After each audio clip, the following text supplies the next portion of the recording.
पुत्री द्रौपदी का स्वयंवर रचते हैं, जिसमें तमाम देश विदेश के राजा महाराजा उपस्थित होते हैं और ब्राह्मण वेश में पांडव भी उस स्वयंवर में पहुंचते हैं। बाबूजी, स्वयंवर की शर्त कोई पूरी नहीं कर पाता तब पांडव की तरफ से अर्जुन मतभेदन करते हैं और द्रौपदी का वर्ण करके मां कुंती के पास कुटिया में पहुंचते हैं। इधर जब यह सूचना महाराज धृतराष्ट्र को मिलती है कि पांडव जीवित है, महाराज धृतराष्ट्र विदुर जी को भेजकर पांडव को हस्तिनापुर बुला लेते हैं। बाबूजी, हस्तिनापुर में महाराज धृतराष्ट्र के आज्ञा अनुसार पांडव, मां कुंती व द्रौपदी हस्तिनापुर में एक साथ रहने लगे। बाबूजी, पांडव का हस्तिनापुर में रहना दुर्योधन को तनिक भी अच्छा नहीं लगता था, क्योंकि वह पांडवों से ईर्ष्या करता था। दुर्योधन चाहता था कि पांडव हस्तिनापुर में ना रहे। इसी बात को लेकर एक दिन दुर्योधन अपने पिता धृतराष्ट्र से कहता है कि पिताजी, मुझे पांडवों के साथ रहने में घुटन महसूस होती है, मैं इनके साथ कदापि नहीं रहना चाहता, इसलिए इन्हें कहीं और बसा दिया जाए। बाबूजी, सर्वसम्मति से महाराज धृतराष्ट्र पांडवों को खांडव प्रस्थ सौंप देते हैं।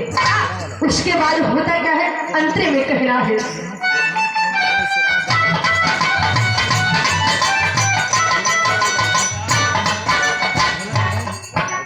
देखा एक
जिनकी आज जयंती है, विश्वकर्मा भगवान को खांडव प्रस्थ में पांडव को रहने के लिए एक भव्य महल का निर्माण करने के लिए आदेश देते हैं।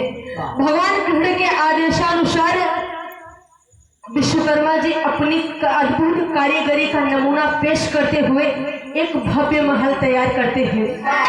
बाबूजी, महल की बनावट देखकर भगवान कृष्ण बहुत प्रसन्न हुए और खांडव प्रस्थ का नाम बदलकर इंद्रप्रस्थ रख दिए, जो कि पांडव की राजधानी कही गई। अगले यंत्र में कहना है।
महल का गृह प्रवेश के लिए पांडवों को कहते हैं कि एक राजसूय यज्ञ तैयार होना चाहिए। बाबूजी पांडव भगवान केशव की बात से सहमत भी हो जाते हैं और राजसूय यज्ञ की तिथि निर्धारित करके देश विदेश में राजसूय यज्ञ का निमंत्रण भिजवा दिया जाता है। होता क्या है अगले अंतरे में कह रहा है,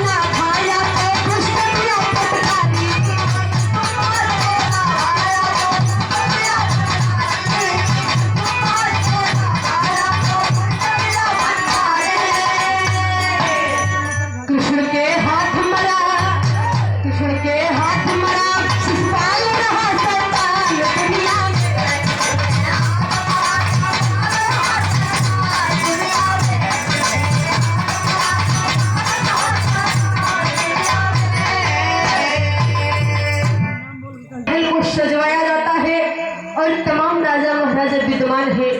सर्वसम्मति से भगवान कृष्ण को अग्र पूजा का नायक बनाया जाता है, जिसमें सभी राजा महाराजा अपनी सहमति देते हैं।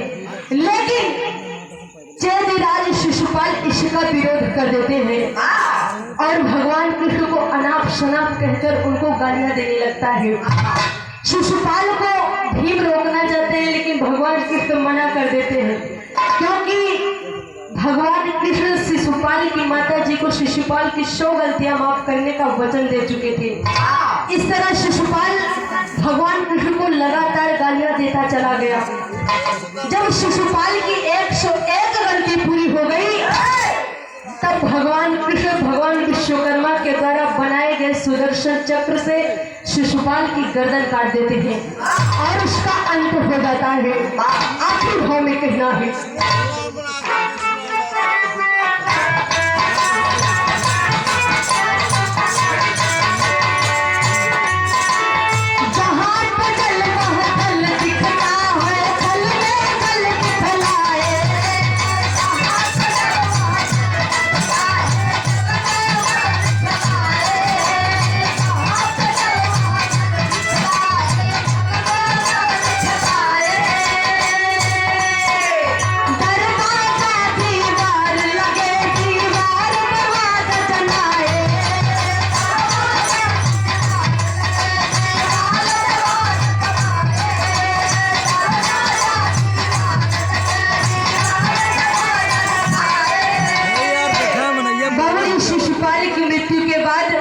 राजसूय यज्ञ संपन्न होता है और सब भोजन प्रसाद ग्रहण करने के बाद सभी राजा महाराजा व अतिथिगण अपने अपने वतन को वापस जाते हैं।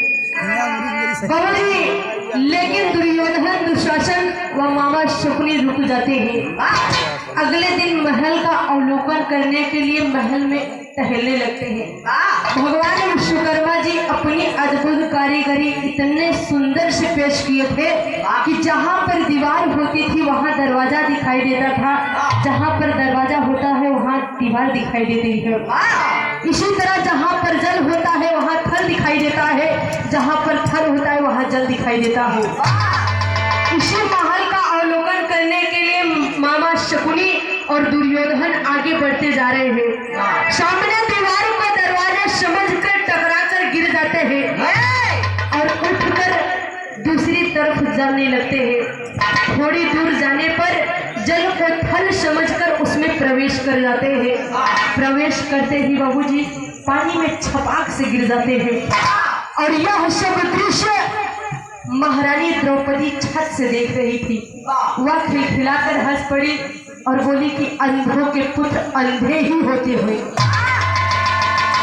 बाबूजी यह बात दुर्योधन के हृदय में घर कर गई और यही घटना महाभारत के युद्ध की नींव बन गई।